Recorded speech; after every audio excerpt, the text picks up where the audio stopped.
Hello, hi. We're doing something new today. Not sure how it will work out, but we'll see. Um, Hi again. My name is Theodor. You can call me Theo. You can call me whatever you want. Cassandra, Alice, Bob, um, Emma. I mean, it will be confusing if you use a name that isn't mine. But you can call me. You can call me whatever you want. But again, it won't be practical since I'll have no idea who you're referring to. But anyway, what are we doing here? Because that's the question. Well, we're doing a sort of tier list. Well, not sort of. We're doing an actual tier list. That's exactly what we're doing. Um, just a short info. I know this is boring introduction. Who gives a shit? Well, I do a bit. But I'll keep this short. The Subahebe reactions, they're gone. Right? I have read the entire visual novel. I thought it was miserable to read, and that it has, some content that isn't easy to read through. But also I thought it was badly written. I did record for the third chapter, but then I spilled mouthwash on my computer, and it deleted everything. So I don't have it anymore. And quite frankly, the video was, I didn't say much. I just tried to get through it as quickly as possible.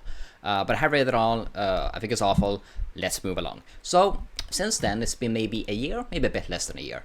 And I've wondered to myself, what do I do with this YouTube channel? Well, I'm still doing that podcast in a little bit. And a little bit, I mean a year. But until then, let's check in every month. What have I watched or read? Although this month it's mostly just watched.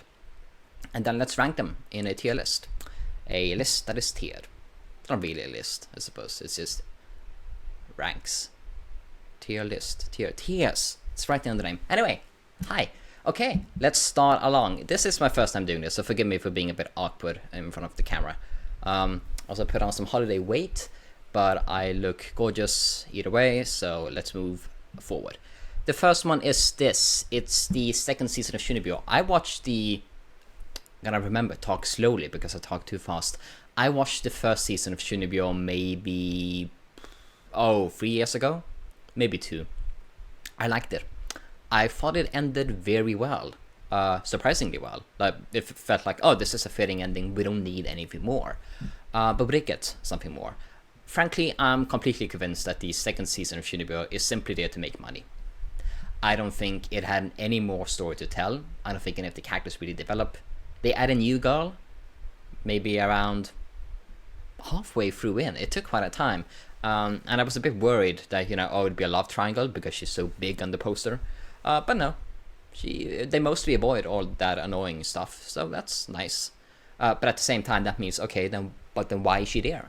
Again, I think it's just to make money. You add a new girl, a lot more fan service, a huge stretch, not huge, but a stretch of the ending is just the girls being naked. A lot more fan service shots in general. I feel like the camera tended to cater to the male gaze, if we can say that, which we can, I give permission. Which was annoying, but at the same time, it's cute animation. The charm from the first season is still mostly there. The comedy is still good, the timing. I'm always fascinated by how good Conan is with its comedic timing. It's so effortless. That's what we'll use as the word to describe this. But what would I put it as? I put it at C, probably. I had fun. But more so a mildly amusing, not mildly, I guess amused kind of fun. But I don't consider it necessary. And I think it's purely there for capitalistic interests. Anywho, so let's move along to the next one. This is, we can zoom in actually. We need to, there. They are high quality because I downloaded the HD pictures for the posters. Yeah, I put thought into this. There we are, ReZero. I put season 2 there, or part 2 of season 2, but it's for both parts. I'm not a big fan of any season. I'm not a big fan of ReZero, that's what I wanted to say. I do like it. I like the first season quite a bit. But when I think back to it, mostly in terms of this is impressive in terms of how it is done. Season 1 was very impressive in terms of ambition and scope. And I totally get why it had the impact that it had. a lot of standout episodes, of which we don't see at all in season 2, I would say. There is the same director, but I think some core staff may have left. I think general time issue constraints meant that the staff couldn't really live up to the director Masaharu or something. I remember him from a key animator from Naruto. It is funny, not funny, I mean it makes sense that the really talented, like Sakugaris, whenever they direct the show, it tends to be really good. I think more should do it. Immediately started thinking of Jujutsu Kaisen Season 2, but that was last year, so we'll take that. Well, we won't take it since it was last year. I suppose we should have taken it, or we could have, but we didn't because it's 2024. Anywho, ReZero, yes. Yeah, so season 2 doesn't reach that at all. Again, what I want to say is in season 1, it is impressive, but I never felt really invested. I had a difficult time with Subaru in general because I thought it was really loud, obnoxious, annoying, kind of intrusive. Not always in the sense that, I mean, the narrative does criticize him, but not always enough. I have difficulty with eye contact, by the way. I'm sorry, I'm keeping my eyes on the screen. But not always enough, or not even enough. I don't think the story had to criticize it. I just think he's the sort of person I just don't get along with. You know how it is to get into a new class. There are some people there. Some people you click with pretty much immediately, and some other people, you know, you just don't vibe with them. I think Subaru is that kind of person to be. So I thought it was really annoying on screen. And I had a difficult time buying into his emotion struggle. I do think he grows a bit less obnoxious during season 2, and he grows a bit, but it's still, I had difficulty with season 1 still because, okay, but if I'm not into Subaru, who else am I into? It's like Rem. Yeah, Rem's nice, I like Rem and the struggles that she has, but still her entire character also revolves around Subaru, and that's like, okay. So Ram, I liked Ram, but you know, again, she's not really, it doesn't have enough of a role in the narrative to save it all from me or anything, you know. And then I guess it's Emilia, who mostly also in season 1 felt just like, you know, she was there to serve Subaru, head pat him, and you know, there's some conflict there, you know. He's not always as nice to her, or as his behavior towards her is criticized, but her role in the narrative is still mostly catered to Subaru, and it's a specific, maybe not issue, but it's a trademark. That's how ReZero is written. It has those harem-ish dynamics. Not so much that I would say it's a harem, obviously, but you know, they play with the idea of multiple girls being into him and having that same sort of dynamic which revolves around him and the girls kind of what they mean to him rather than the other way around. So that made season 1 a bit difficult for me. I like season 1 again. I'd put it at a light 8 out of 10. That's a good score, but it is mostly down to execution. So season 2, because that's what we're talking about, Rem is completely out of the picture. To a degree that's funny. I thought maybe it was a purposeful choice by the author, Nakatsuki. I don't know.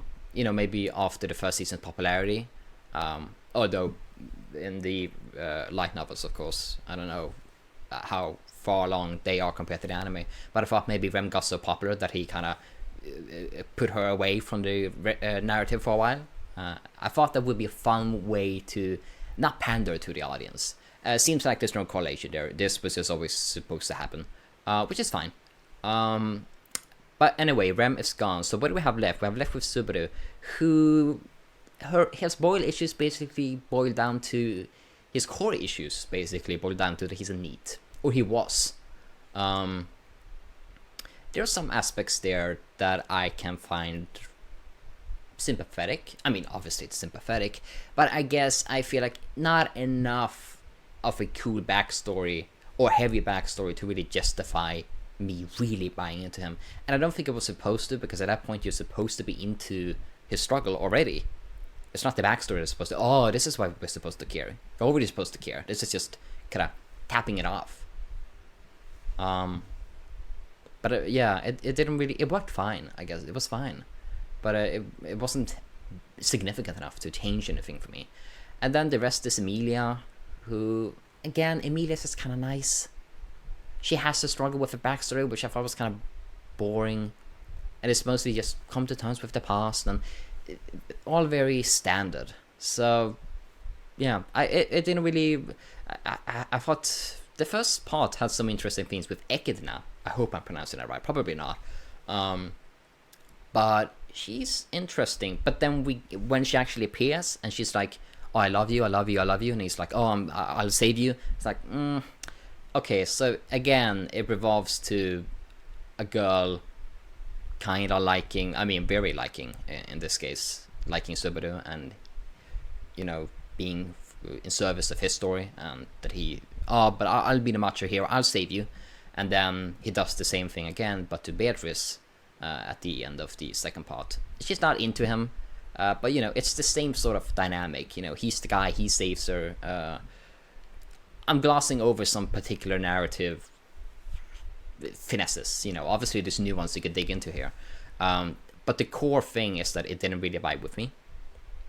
So I'm just explaining why that is. I think this is it. I think it was standard, and it's the sort of narrative that I just don't favor that much. So we are putting ReZero. What are we putting ReZero? We're putting it at a C. We're putting it at a C. Yeah.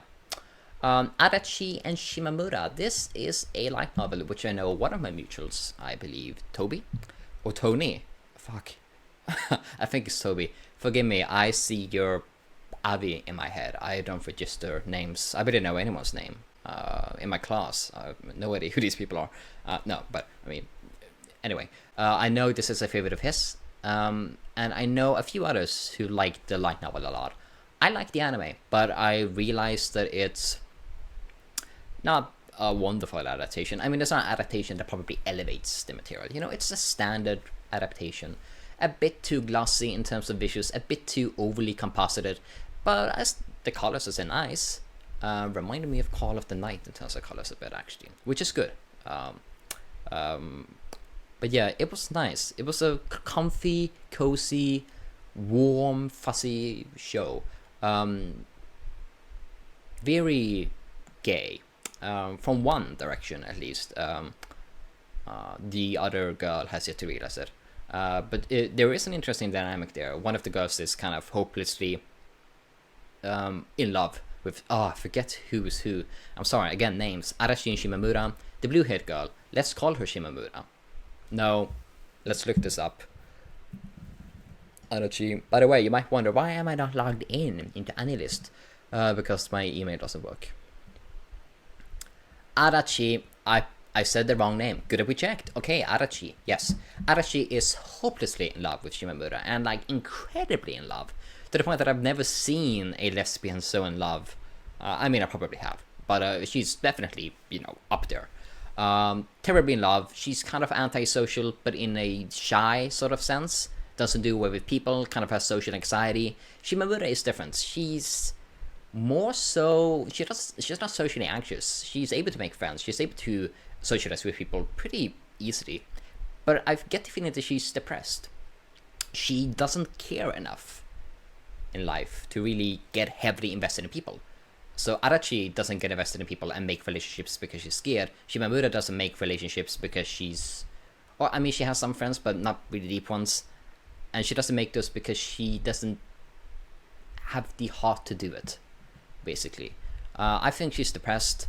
Not depressed in, you know, mopey, sitting in a room, eating ice cream while she's crying. But depressed in just doesn't... Apathy. That's the word I was looking for. She's apathetic to basically everything that's going on in her life. And so she doesn't see herself as... She doesn't have feelings for Adachi. But she's indulging with her a lot more than she would with any other person. And obviously, you know, they become gay later in the light novels. But I do like that sort of dynamic. I've talked about it before. No, let's not bring that up. But yeah, very, very nice, very cozy show. I could see myself reading the light novel sometime. I thought the banter, the dialogue, the banter was really good. Very natural, very sort of quick back and forth without seeming overly witty. Or very anime-like in its dialogue. I liked it. I liked it quite a bit. But where would we put it? Where would we put it? I would put it at B. B sounds... What do we have? Up to S. That sounds good. The next one is Dagashi Kashi. Dagashi Kashi is about this candy shop. And it's this guy who doesn't really want to inherit it from his father, but he seems suspiciously passionate about the candy anyway. He knows a lot of small trivia about it, but he wants to become a mangaka instead. And then this girl, Hotaru, comes in. She's from another place, another candy company, sort of. She's from somewhere else, out of town, and she wants to ignite his passion for candy for her own needs. I won't, she has an ambition. She wants him to join her. So she's there, and the first season is very Hotaru centered, very much about her weird, eccentric, candy obsessed. Oh, not candy, dagashi. It's a sort of classical Japanese candy. So it's candy, but it's not just candy. It's a specific type of classic Japanese candy. She's very basically only cares about that, and the first season is centered around her introducing different sort of candies and the hijinks and scenarios and interactions that come out of that. I like this first season quite a bit. I've heard that the manga is mostly, maybe not a 4-comma, but it's a gag manga for the most part. So I've heard the first season stretches it out, adds its own content, makes it into a bigger thing than it is. And I do prefer the first season, but I was surprisingly fond of the second season. It took a few episodes, but Hotaru is mostly absent in the second season, and I think I like it. I think I prefer season 1 as a season, but I think in terms of content, I think I like the story without Hotaru as much in it. I felt like we got to do more. It's not just, oh, here's a candy, and then, we devolve into a little funny thing about that. Less gag-oriented, more, we're introducing new types of characters. We're focusing a bit more on Saya, who, bless her, I hope she wins the love war, but obviously she won't get picked. None of the girls that I ever root for in shows, romance shows, harems, yeah, I'd say it's a harem, ever gets picked. But she's super sweet, kind of very horny. Not very, but quite horny for the main dude, which is fun. We stand sex-positive queens. But the first season is shorter. It's still 12 episodes, but it's 10 minutes long, or 12 minutes long. But we do go away from the gag sort of oriented format. But I still think I prefer season 1 because it just did more as a season. It added its own things.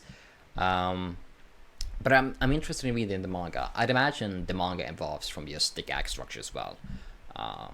And of course, I mentioned it before because I always think of Call of the Night, but this is the same mangaka. This is more of a comedy-oriented manga. But it's I see some strands of writing in there that I'm like, yeah, I see this in Call of the Night too. So where would we put this? We would put this in B. We would put it in B. I liked it. The next one is, what is this one called? This the dish for the princess. No, this is served. I don't know. Hime. Princess. It's about this girl, the princess, who gets kidnapped by the demon king and his army, and then she's tortured, but she's tortured nicely. She's tortured by seeing other people eat food that she wants to eat, mostly food. She's tortured with tickling, a lot of cute stuff. The show's also ridiculously well animated. If you watch the Sleepy Princess in the Demon Castle, very similar show. If you like that one, which I did, I liked it, then you would probably like this one. I feel like the Sleepy Princess, I feel like this one might win over the Sleepy Princess in terms of the different sort of stuff it can do. And I felt like this one, it's already, when the jokes get stale, it's introducing more cute and unique characters. And again, it looks ridiculously good. So I think it would win over Sleepy Princess, but in terms of vibe, I'm a bit more into Sleepy Princess, I think, even by the end. Like the cute little teddy bears. It's sweet. Anyway, this is a current seasonal, of course. We won't be touching on the seasonals that I dropped, because then we will be here for hours. You don't want that, I don't want that. But anyway, we're putting it in C. I like it. Let's see where it goes.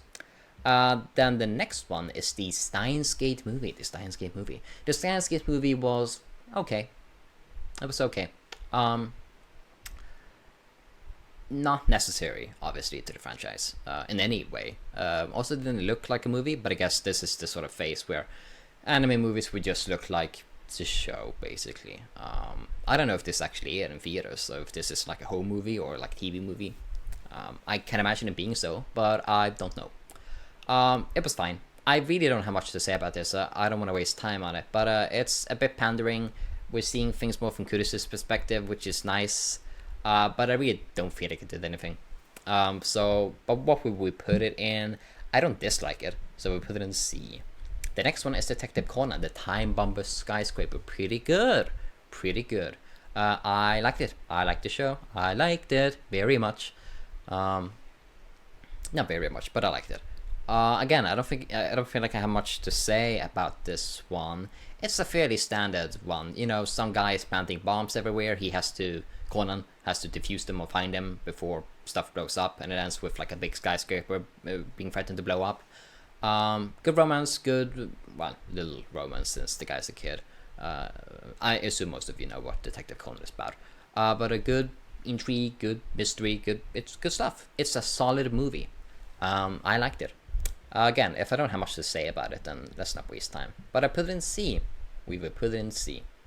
Then Assassination Classroom Season 2. Assassination Classroom? Why did I say that as a question? Yes, Assassination Classroom. Season 2. I watched Season 1 2 years ago, maybe. But I stopped because I didn't like it that much. I liked it fine. I'll say that. I thought I was not expecting, but I wanted more of a creative murder attempts.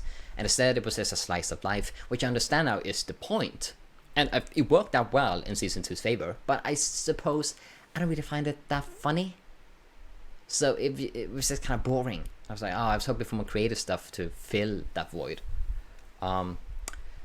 Season 2 is a bit more... I don't really think this series stories worked that well for me, besides Kodo Sensei's story. More fan service than general. One episode is like, they make a little tank to look up girl skirts, and then the second half of that episode is, let's give everyone nicknames. There are some strong episodes, but overall it was just kinda, it's fine, it's okay. Ended very well, ended really strongly. Emotionally, it got to me a little bit. And then the epilogue with all the parallels and tying it back into the whole cycle. For the show that it is, it's very good. It just doesn't appeal to me that much. Slice of Life, I like Slice of Life, but yeah, not much for me. So let's put it in. But again, I still like this, so let's put it in C. You won't see much D is for the actual, this is a bad show. This is the... Let's close my door. Let's close my door.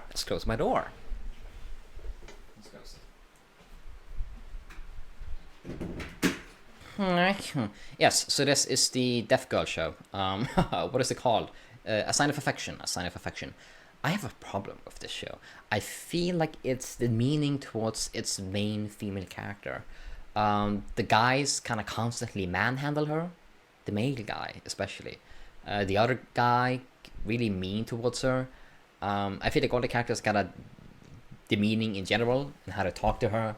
The mom doesn't even know sign language, which is supposedly normal, I've learned, which I think is fucked up. I think parents should learn sign language if they have deaf children, so that the children can have someone in the home that they can speak to in the matter that they're most comfortable with. It would be the easiest for her to speak. I mean, she can't speak. So that is the only way for her to speak, unless it's like texting or just, she can't converse back with her mother. But again, let's say this is normal, this is the Japanese culture, or just culture in general with deaf children. I think it's fucked up. I wouldn't do it as a parent, but you know, it is what it is.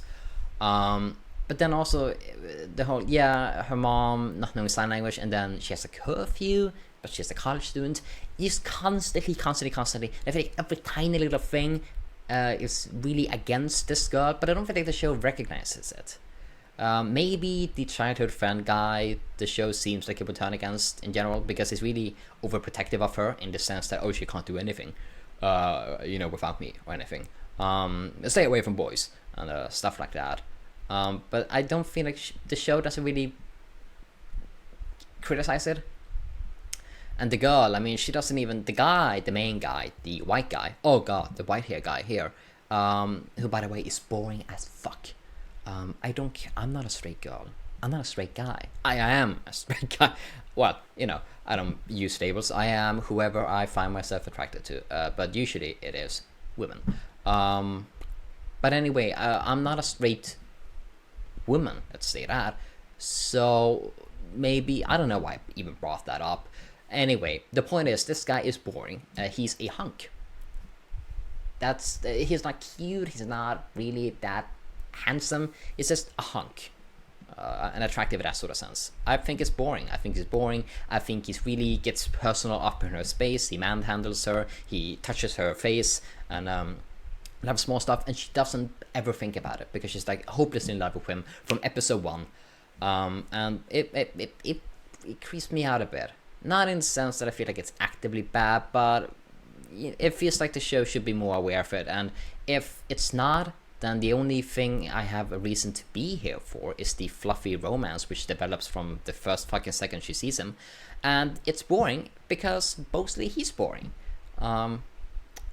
It's a fine show, but I don't think it's for me. I wish her better. C. Solo leveling. I like solo leveling. Surprise? It was to me too. I was expecting to shit on this one. I think it's good. I don't expect it to be too good for long.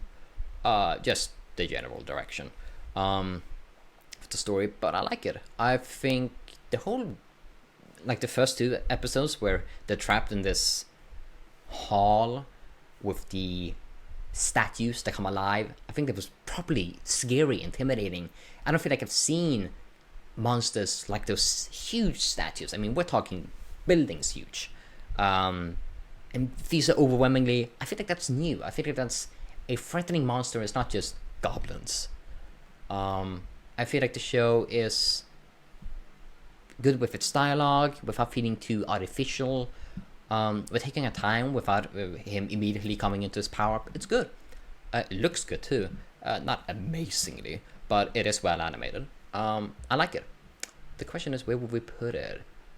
I think I like it here, to be honest. Yes, I think I do. I think it's a B.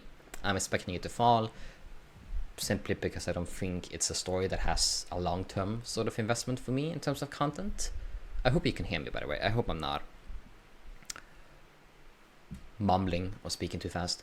The next one is Sengoku Youko. I have little to say about this one, but I do like it. It is a Misukami. Let's look that up. Sengoku. What time is it, by the way? 1922. We have time. Wait, anything has passed. Sengoku Youko. Here it is.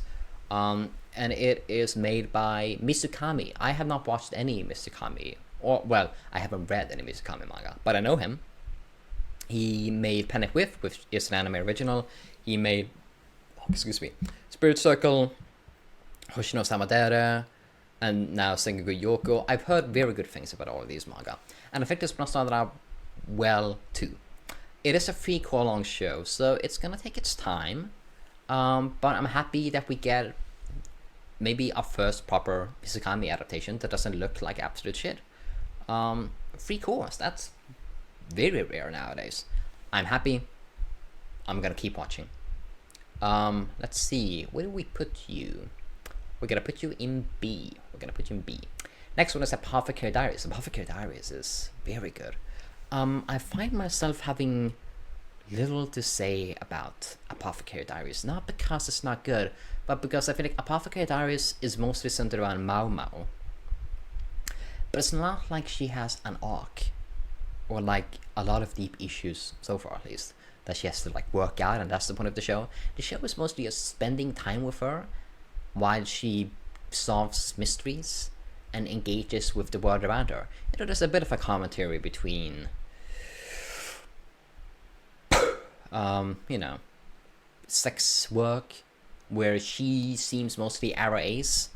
We haven't gotten any hint of otherwise so far, but she's still pro sex work because she grew up in a brothel. So it's nice to see her engage with a asexual but sex positive approach. There's some stuff with how women are generally treated. A lot of, but no big topics we really dig into. It's mostly just in the background, in the backdrop. The show is subtle, but it also doesn't do big deep dives. It's mostly just spending time with her, the world around us. But I think it's very good. It's very smart. It's subtle enough to have nuance, and I think it's a story that's gonna build up, not to a big plot, but just to more and more topics are touched upon that we get a sort of bigger picture. I guess my one issue with the show is Yinshi, who I like its general dynamic with Mao Mao. I like the sort of idea that I like the male and female sort of romantic dynamics, where the guy is hopelessly in love with her and she's mostly apathetic, you know, aromantic, let's say. I like the sort of dynamic. I think it forces the guy to be open and unconditional with his love. He doesn't need her to return it. He loves her for who she is, and or at least I feel like he should. And that's a sort of journey that he can take upon, because that's what love is in the real world. You know, there should be no conditions, no rules. No, you have to do this so we can, you know, so I can love you. You know, just let her be whoever she is, because you love her for that. Yinshi unfortunately isn't like this. He's possessive, he's jealous, he's kind of, I mean, harasses her. I'd say assaults her. Not like physically boom, shove, but you know, licks her fingers, kisses her neck. It's not overtly so, but I do feel like, you know, the show should probably criticize it a bit. I haven't seen it pop up in the second core, which I feel like is the author realizing, oh, Yinshi's going to stay long term in the story, so I should make him likable. But I also feel like we should have addressed what happened in the first core then, because that wasn't okay.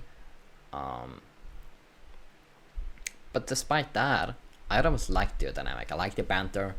But overall, very good show. One of the smartest, most subtle shows of the season.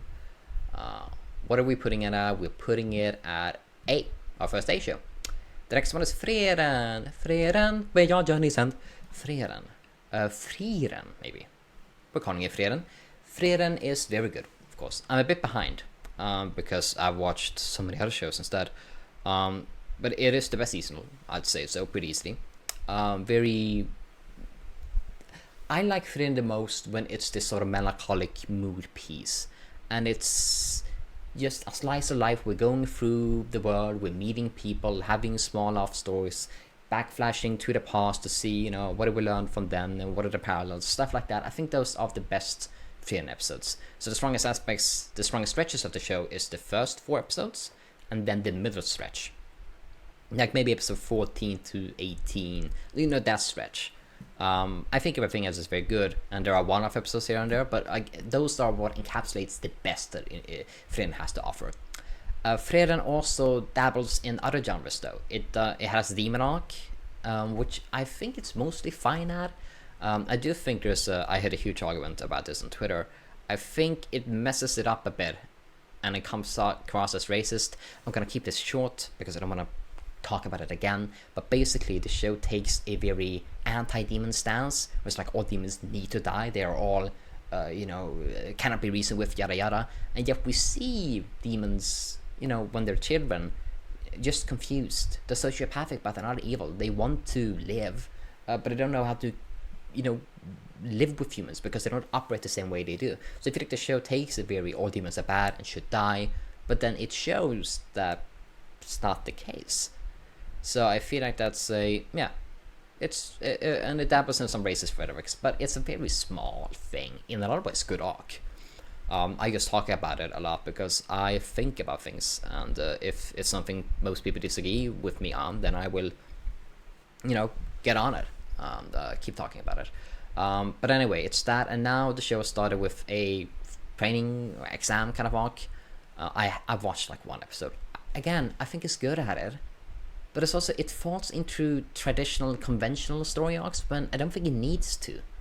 I understand that Frieren but that it's beneficial maybe for to change tones, keep things a bit varied, but I feel like it's just getting into conventional arcs sometimes that it doesn't need to, because it's at its best when it is its most unique. Short, Frieren is usually, almost always, very good. At its best, it's fantastic. At its worst, it is just really good. But it's a really good conventional arc that I don't think it needs to do. And it does it every here and then. I think it's a bit of a shame, but it's not something that massively drags it down or anything, but I feel like it would have been a more of a special show if it didn't engage in it. But I would put it in A. Let's see, next is BUCCHIGIRI. It's this one here. BUCCHIGIRI is super fun. Like ridiculously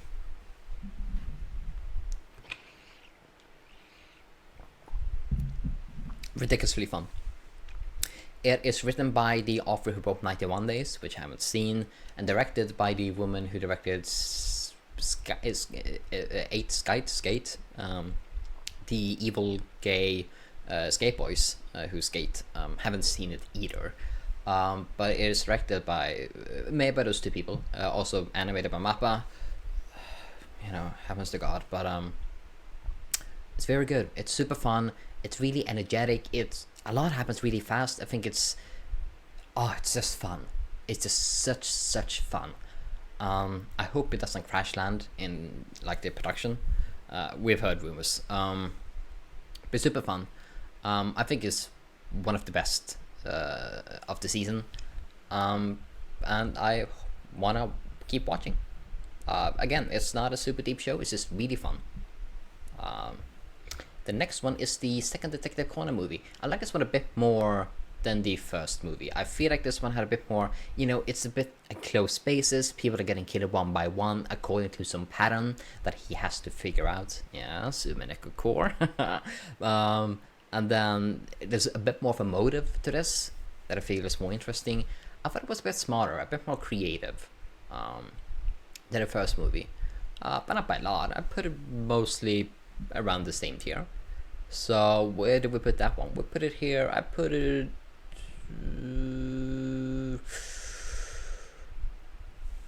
I put a B. Let's put a B. The next one... Saekano, I watched the second season recently. I think Saekano is bad. I think it's an actively bad show. Saekano's biggest issue is that it pretends to be more than it is. Pretentious. That's the literal definition of that term. But it goes like... in the opening, the very first opening, it has Utaha, the lady here, who goes like, oh, I can't believe that anime got a second season with all the fan service and no deep story. And she's talking about a show in this show, but it's clearly supposed to be a meta referential sort of humor to this show. And then it feels like, oh, okay, so the show is basically, I should have phrased this, trying to, comment on the tropes that the show uses, and then pretends that it's more than it is, but it doesn't really rise above them. It comments on the tropes and then just uses them. For a harem, I suppose it's fine. I was very annoyed by it. I also think Tomoya is a pretty awful person. I think he's selfish, I think he's manipulative, annoying in general, very loud and obnoxious, and I had a difficult time getting into it. The one that I liked the most was Megumi, because she kind of went against that, went against him, and wasn't just a cliche, tropey character, like, oh, this is a tsundere, oh, this is Sengoku. She was more of an actual character, but then her role basically just went from bantering against Tomoya to just, or Aki, to just, does whatever he says. She sighs a bit first, but then she goes along. I didn't like the show. I didn't think it was smart. I thought it was stupid, and Not just because it's a harm. Harms can be unabashedly harms is still fun and clever. But I thought this one was pretentious, and I ranted about it a lot on Twitter. I think it has many storytelling issues. I did not like it. Then we have Burn the Witch. Burn the Witch has two lesbians. They are. Don't say it. They're not heterosexual. They are. They're straight. Because of this fucking guy, which you can see down there. He is an annoying little piece of shit. A pervert who wants to see this lady's panties.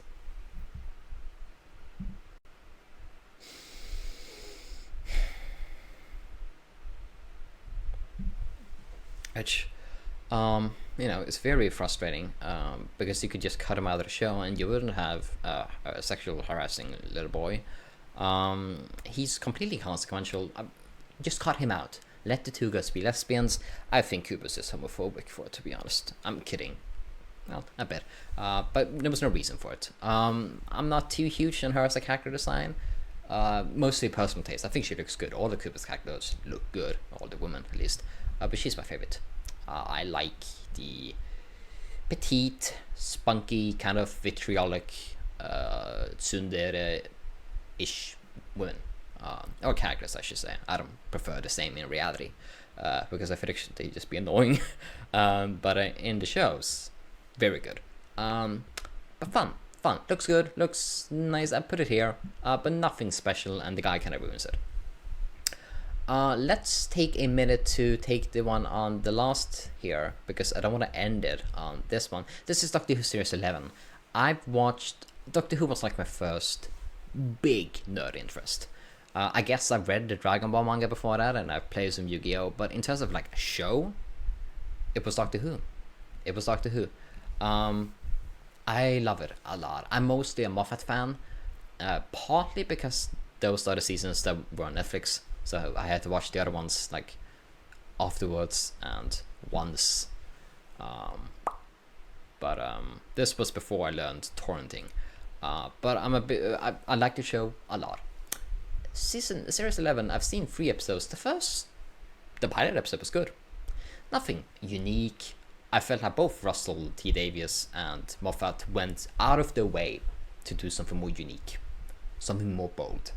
Chibnall played it safe in the pilot episode, which I feel like is an attempt to present it to a more wider... Oh, so sorry. What did I apologize to? A more wider, median sort of audience. More casual people can watch it. I think Moffat turned people away a bit. I mean, still a huge hit, but, in comparison. But the first part, it was good. Solid, challenging, but perfectly solid. The second episode was mostly just walking around some desert planets that looked like a desert planet from any sci-fi show. Nothing aesthetically Doctor Who unique about it. And then it was just going through places, exposition, and then we're done. Nothing really happened. Very boring overall. And then the third episode, which we recently watched, was the Rosa episode, which was just kind of bad because it kind of hinged on, we have to make sure that Rosa Parks stands up for by sitting down in the bus. And she has to sit down on that bus on that day, in that moment, or the entire anti-racist movement will cease to exist. Civil rights will be no more. The villain will win, and the white supremacy will live on in the future. And it kind of that's not the right word. It presents Rosa Parks sitting down there as an accident, as something that just happened to happen that day, and that led to civil rights issues, civil rights justices, happening. But she was an activist since World War II. This was a strategic, planned thing. The episode even showed her. She was socializing with Martin Luther King. I mean, this wasn't planned. If she didn't sit down on that bus stand, then she'd just sit down any other day, the next day. And also, I feel like it erases a lot of other activists that did work for the movement. She's not if we just make sure that she doesn't sit down on that bus, then whites rule forever. Like, that's not it. It doesn't all depend on her. It's a very, I'd say, conservative kind of thing, and it leans into the Doctor also being like, I can't change anything about the past, I can't do anything, I just have to observe it, be like a guardian, a protector, to make sure that everything goes the way it should be, which is a bit of a more conservative, pro status quo outlook on things, approach. Not that the Doctor was ever some sort of revolutionary, but I think both Moffat and Russell T Davies engaged with this issue in a more nuanced manner that isn't just pro status quo. So I'm disappointed, but I'm getting through these 3 seasons to get to Russell T Davies' new seasons. Where would I put it? I put it there. I've only seen 3 episodes, but then we have Yu-Gi-Oh! GX. Yu-Gi-Oh! GX is difficult because I watched the first 2 seasons last year, so I won't be counting that. Instead, the actual reason I even started watching Yu-Gi-Oh! GX in the first place is because of this first season, because I heard that the big story points, the core concepts, were suggested by Kazuki Takahashi. He came up with those, like Yubel, Johan, those sort of big things. I've only seen like 3 episodes, but I like it. Oh, sorry. It already feels like another sort of, it feels like the writing is just on a completely different level.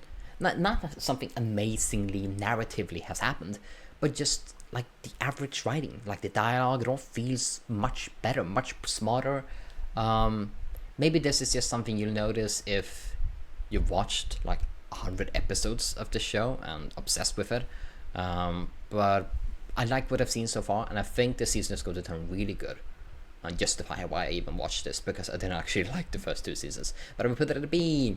I would put it at a B. Bang Dream, or Banduri. You can choose, you can pick whichever name you want. Bang Dream, this is season 1. I liked it. Not a lot, but I was expecting it to be worse. I was expecting the drama to be poor, but it wasn't. The drama was actually good, like surprisingly good. Weighty issues that I don't feel like were trivialized or like presented in a very bland or standard way. Maybe not standard, but like corny way, I suppose. I think it was all done well. Took its time. Not super funny. I think the biggest drawback with Bang Dream is that the characters are very flat, or mostly just constrained to their specific tropes, Kasumi doesn't really get much to do beyond just being Kasumi. She has a bit of a struggle where she loses her voice, but it is resolved pretty whatever. And the Arisa, I think that's her name, she's a tsundere. This one, Mimimi or Miribi, I'm making up the names, I don't remember. She's just kind of shy. I like these 2 the most. She's has the big arc basically, and I feel like she's refreshing. But this one, I forget the names, but we're gonna look it up. Look it up. We are gonna look up the names. Are we gonna look up the names? Yes, and we are searching for Bang Dream, season 1, bam. Saya, that's the name. Look at her. Oh, that's Kasumi, that's Rimi. Saya. Very nice picture. She looks lovely. She doesn't really stick to any sort of trope. She's just a more natural, kind of bantery kind of person. It's hard to describe her, but I like her. She's refreshing. She's not just a one-note kind of character. Arisa Yadase Sundere. Taya is fucking wonderful. I would kill for her. Not literally, because that would get me in legal trouble, and I have a future that I hope will get fulfilled. But if I could kill, and I wouldn't suffer any sort of legal consequences or moral consequences, because I'm against killing, but if none of those were issues, I would kill for her. She's lovely. She's initially presented as this aloof, kind of not cynical, but kind of to herself, loner, kind of black hair, long black hair kind of character, and then she's weird. She's a freak. She's really odd, and she makes these weird, it's difficult to describe her, but she has these outlandish reactions and weird things that she says, and she's very freaky overall, but I love her. I think she's super funny, really quirky. That's what she is, quirky, and it doesn't put her in a box. So I liked it. I liked the first season. I'm expecting I would just like the future seasons even more. But nothing special, but pleasantly surprised because I thought it would be worse. So we're putting it in B. The next one is ARIA. I watched the first season of ARIA last year. I liked it. I think I gave it a 7 out of 10. Nothing special, nothing that moved me especially, but it was nice, comfy. I mostly feel this in by season 2. I've only seen like 5 episodes, so give me some time. And I liked the last episode that I watched a lot. I feel like this is a show that will reach higher. We're just giving it some time. I've heard incredible things about origination, even from people who weren't that huge on the earlier seasons. But this isn't. We'll see. Basically, so far it's a comfy watch. I'm expecting it not just because of expectations from people around me, but I feel from what I've seen so far too that it's building up. It's consistently getting better. I have positive expectations for the show, and I'm liking it so far. Where do we put it? Let's put it in B. Let's put it in B. Item Master Cinderella goes. I'm on my idol year now. I started in 2023, but it's this year where I'm really gonna cram in as many idol shows as I can because I don't want to watch any idol show in 2025 or after this, unless it's just a normal seasonal because I keep up with those. I try every seasonal. I'm lonely, so no, but I have the time. Anywho, I love half of Love Live. I love Love Live Sunshine and I love Love Live Superstar.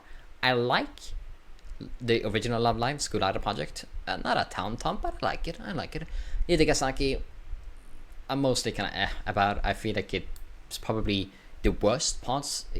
I've described Dagashi as what people who don't want to watch Love Live think Love Live is like. I think it is the most corporate version of Love Live, the most standard, the most, give each girl one episode and one song in every episode, and then, barely develop the characters to have any sort of actual dynamics, so I can't really make ships because they barely interact, and then whenever the girl, one girl interacts with a new girl, then, we forget about the previous one, I guess I gotta ship these two. Shipping is a big part of Love Live because the characters are cute, and specific characters are cute with others in specific ways. I don't feel like with Dagashi. Cinderella Girls is similar but for Idolmaster. I watched the first season of Idolmaster, the original one, and then the few of us in the movie. Very good. Thought it was very good. I have few complaints. It didn't reach Love Live levels of adoring for me, but I like it quite a bit. This one feels corporate. It feels... I'm very cynical about it. It feels like a product. It doesn't feel like art. It feels lifeless. It feels soulless. It feels heartless. Not heartless, but soulless. It feels just like a corporate thing. To all the characters are one note. Or the side characters, the 3 main girls kind of have like barely anything. And one of the girls, this fucking girl here, she gets to be on one of the other idols' big concerts in the beginning. And it's like this huge concert because she's the backup dancer to already big idols, and then she debuts with these other 2 girls on her own first concert, and only like 4 people show up, which it's natural. Nobody knows who she is, but then she goes to the producer, who's a fucking block of brick, by the way, and she says, only 4 people came up, and he's like, well, that's natural. This is your debut. Nobody knows who you are. This was your first thing. And then she said, is this because I'm the leader of my subunit? Is that why nobody showed up? And then she's immediately like, I quit being an idol. And she cries and screams. And I'm like, what the fuck? Obviously no one will show up. Nobody knows who you are. And then it kind of resolved like a few episodes later because, well, the people there, they liked it. They smiled. And she's like, oh, yeah, I was pretty stupid, weren't I? Like, this is the big conflict of it's stupid. Otherwise, we barely get any introspection. One other girl is slightly nervous in front of her big first concert. But then a minute afterwards, she realizes, this is going pretty well.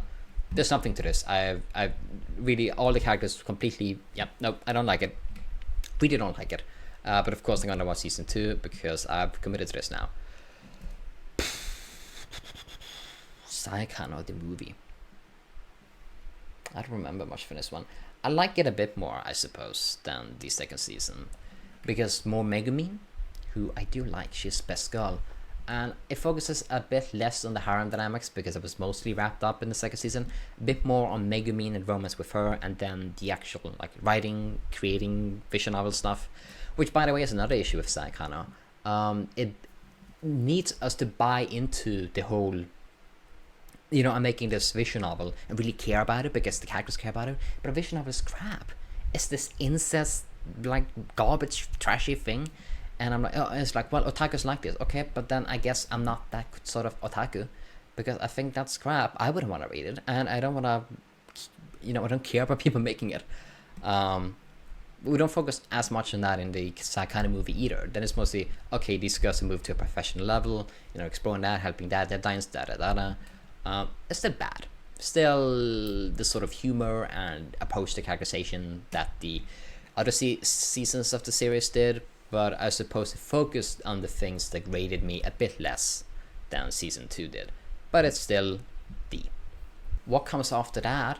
We have Bokuyaba. Season 2? Yes. Okay, Bokuyaba Season 2. The Dangers in My Heart? Season 2? Very good. I feel like maybe the best middle school romance I've seen. It starts out a bit, people were a bit wishy-washy on it in the first few episodes of season 1, but then it exploded in popularity and acclaim because it's really, really good. It could be a bit less horny about its characters, but it's fine. Not too much. But then, otherwise, it's great. Really natural, feels like middle school in the way that the romance is developing. And the best thing about Bokuyaba, I would say, is that it's never stagnant. Like, sure, I think it's going on in the manga still and they haven't gotten together, but things are progressing each and every episode. It feels like a milestone, a big milestone. In reality, it's baby steps, but every episode feels like this big event, like this big turning stone, and it's not done just for cheap, effect. Really natural, it's constantly progressing without rushing because it's middle school and the guy has self-confidence issues. They're really cute together. I like it, and I really like season 2 so far. I would put it at B. Yes, I would. Yes, I would. What is next? Steins Gate 0. Steins Gate 0 was rough. I like the first season, like the original Steins Gate, quite a bit. Not a ton, but I like it. Quite a bit. But I mean, it has the unfortunate kind of transphobic arc, and still kind of caters to the otaku audience, but not too much. It was quite restrained. With what I said, Steins Gate 0 isn't. It very much caters to it. What do I like about Steins Gate 0? I like Maho as a character. Very fun, very great addition to the cast. I also like the first 7 episodes, I would say. I think the concept of Amadeus as a sort of AI of Kirisu, who's dead in this alternate timeline, and Okabe having to process this grief, and how to interact with this AI that talks and speaks and acts precisely like Kurisu. Good thing, good ideas. Then it kind of falls flat on its face. It progresses so slowly, that's for one. It probably mixed a bunch of visual novel roots into like one streamlined anime season, but it just didn't do well. So we got like episodes where nothing really happens, one episode without it, like on a date, and I feel like, come on, let's get back to the main plot. And then fucking Kagari, who, I won't spoil it, but she's like this really tear-baity, really badly written character, which could have maybe introduced some complexity to Mayuri's role, who in the original show mostly just centered around Okabe's happiness. I don't think she feels much better in Steins Gate 0, but she does get a bit more to do by herself, a bit more agency. But we could have had even more, especially with Kagari. But we just glossed over that, and she's annoying, and they play these really strong emotional soundtracks to get cheap emotion out of me when the writing does not justify that at all. Overall, the character, like the main villain, is kind of really corny, and it's messy. The plotting, I think there are plot holes, but I'm not smart enough to like point it out with all the time travel stuff. And then at the end of the day, it's worse written overall. Amadeus, the AI who was introduced like as an interesting thing at first, then kind of fell to the sideline and wasn't really explored. What does this actually mean? what implications come with this. She was just kind of, the last time we saw her really was she popped up randomly after we haven't seen her in a couple episodes, and she was like, "You can do it, Okabe." It's like, okay. At the end of the day, it doesn't need to exist. It doesn't need to exist. I don't think it does anything for the characters. And even if you like Okabe's arc, it's an arc he already had in the original show. So we're just rethreading. Yeah, I thought it was bad. I thought it was a lot of poor decisions, and the general writing was much worse. Can't say I liked it. I'm also a bit pissed that I was kind of hoping Kurisu. Oh, well, that's a spoiler. I don't think it matters. I was hoping something would happen to her at the end of the series, but it didn't. But then this is another timeline. Anyway, I don't feel like it needs to exist, and I think it's worse for it. I kind of sold my thoughts on the original show. But I realized that's just recency bias and stuff. But we're putting it in D, one of the worst shows I watched this month. Then we have this. This is the Chunibyo movie. Really good. The Chunibyo movie is great. It takes everything from the series and mixes it into a compact package.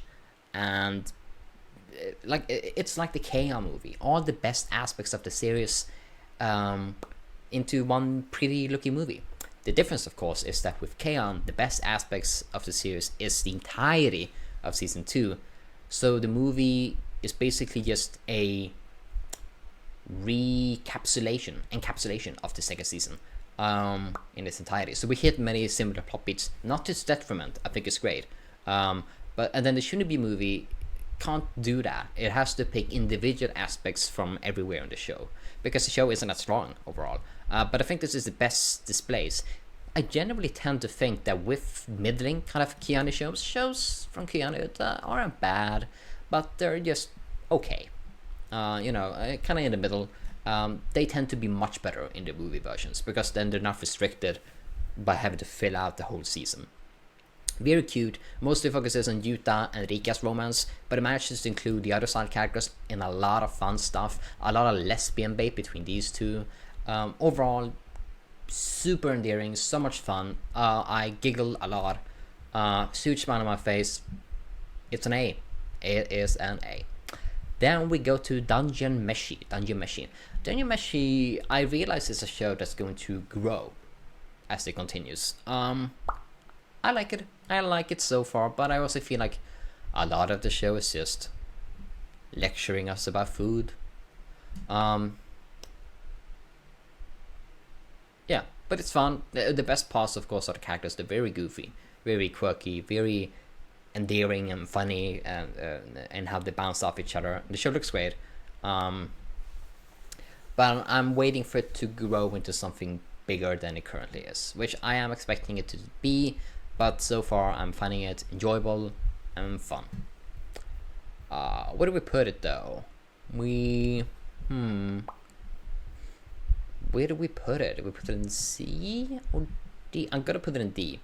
Oh, sorry. B, sorry. Because I have more issues with these ones. This one, yeah. No, that looks...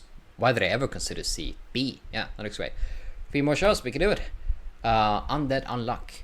Undead Unluck is a show I actually dropped. A few episodes in, maybe 7 episodes in. Mostly because I didn't feel like the core story was good enough, or the side stories, and then a lot of groping. But that's kind of gone away, the groping. And now I've introduced this really interesting concept where if they fail, this book, like bestowed by God, changes reality, like as a punishment. And also every time they win, they get another change. So whenever something progresses in the story, reality changes. So, suddenly there's only one language. Or maybe suddenly the color blues doesn't exist. Or suddenly aliens are invading.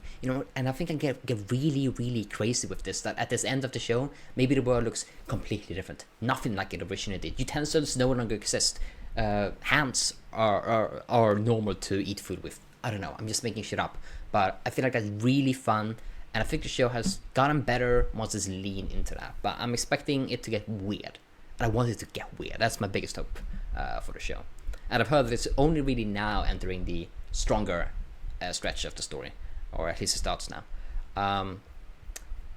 I'd put it at C so far. I'm mostly there for the potential, but it's looking better.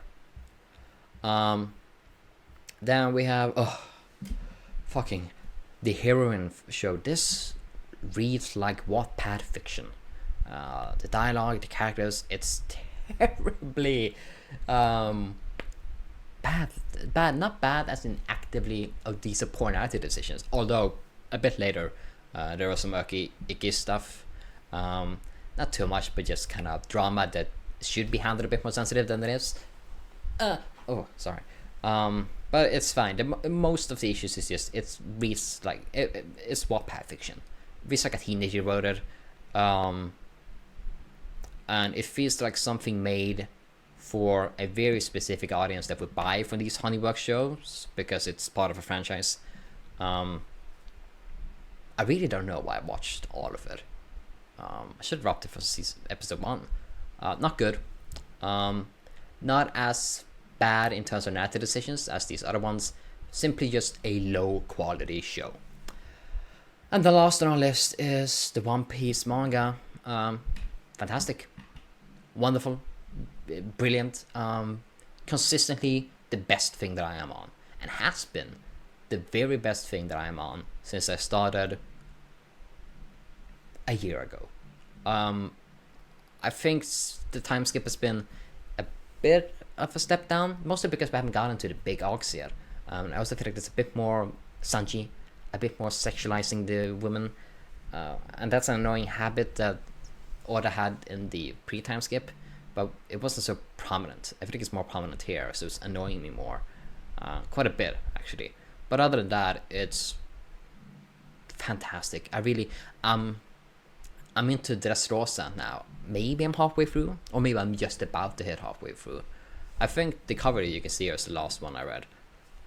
But I really have nothing. I gush about it a lot on Twitter. But I think it's great. I think the plotting. This is one of Oda's most interesting settings. Like the toys, the mysteries around them, and then all the royal bloodlines, and then Doflamingo. We haven't gone into his backstory or anything yet, but we saw how he took over the kingdom. And from his side of the story, he just feels like, I'm just taking it back, basically. I'm trying to keep it spoiler free because some people, but it's really good. I think putting Luffy into a tournament, I'm surprised One Piece hasn't done a tournament arc before this. But I think it's a great way to put Luffy away from the main action for a bit, because we need to develop the smaller stories to build up to the big climax. And instead we keep things entertaining by having him fight a bunch of strong dudes who will probably show up later and be important to the plot as well. So I think Oda is excellent at this. I think he's a mastered work. Besides his annoying sexism, which really only affects the sexualization. The women characters are good, like they're well written because he's a great writer. He just tends to sexualize them a lot, and it demeans them. And Sanji hasn't gotten to do anything in arcs besides this perving of a woman. I've given up on Sanji, to be honest. I just hope I don't see him as often. But yeah, no, it's great. I really have nothing to say. I'm just halfway through Dressrosa. It would have to wait until next month, where I'm sure I'll have finished it. I'm probably on to the next arc by then. But One Piece has been the best media that I've been on every month since I started it, and it is so now. So of course it is S tier. One of my favorite stories ever at this point, and I hope it continues to reach the highest points that it can. I made this. Not sure I would agree with it. I don't know why I made this. We have it here. These are the best shows.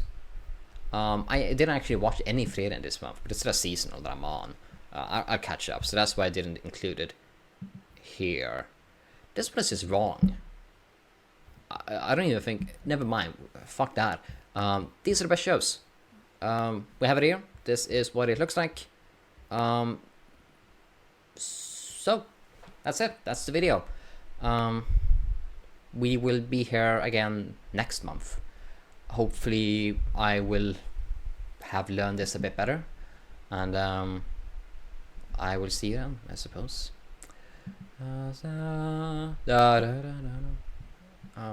Bye bye.